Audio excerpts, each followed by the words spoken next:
ইউসুফ নবীরে জুলাইখা দরজায় তালা লাগায় দিয়া এবার ডাক দিয়া কয়, জুলাইখা বলে, ইউসুফ তুমি আমগো গোলাম, তোমার চারদিকে দরজা আটকায় দিছি, আমার মনের আশাটা তুমি পূরণ করে দিবা।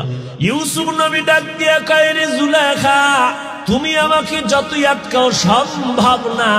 জুলাইখা সুন্দরী বলে, সম্ভাবনার দরজা সব আটকায় দিছি, অসম্ভবের কিছু নাই, দরজাগুলো আটকাইছি। ইউসুফ নবী চিন্তায় পড়ে গেলেন, এখন আমি একা, জুলাইখা ছাড়া কেউ নাই। ও দয়ার মালিক, তুমি রহমতের দরজা খুলে দাও, এই গুনার রাস্তা থেকে বাঁচতে পারবো না। আল্লাহ তাআলা ইউসুফের জন্য রহমতের দরজা খুলে দিলেন।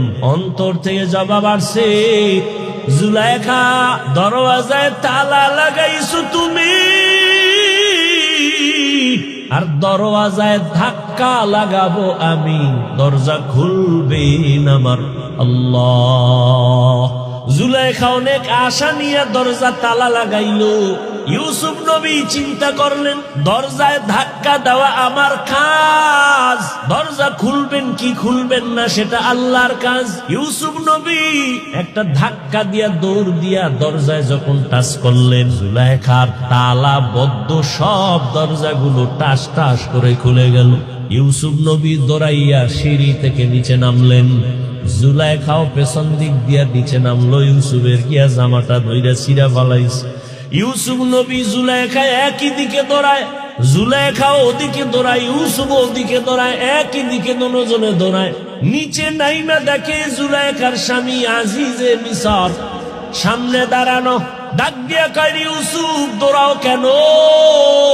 ইউসুফ চুপ হয়ে গেছে, কিংকিত কর্তব্য বিমূঢ় হয়ে গেল, কি বলবে। আবার মনে মনে চিন্তা, যে জিগাইতেছে কি হইছে, তার স্ত্রীর অপকর্ম বা উল্টা পাল্টা আমি কিছুই বলবো না, যেহেতু তার ঘরে থাকি, তারটা খাই, অন্তত অন্যায় তো চূড়ান্ত করে নাই, অতএব চুপ থাকি, দোষ না বলি।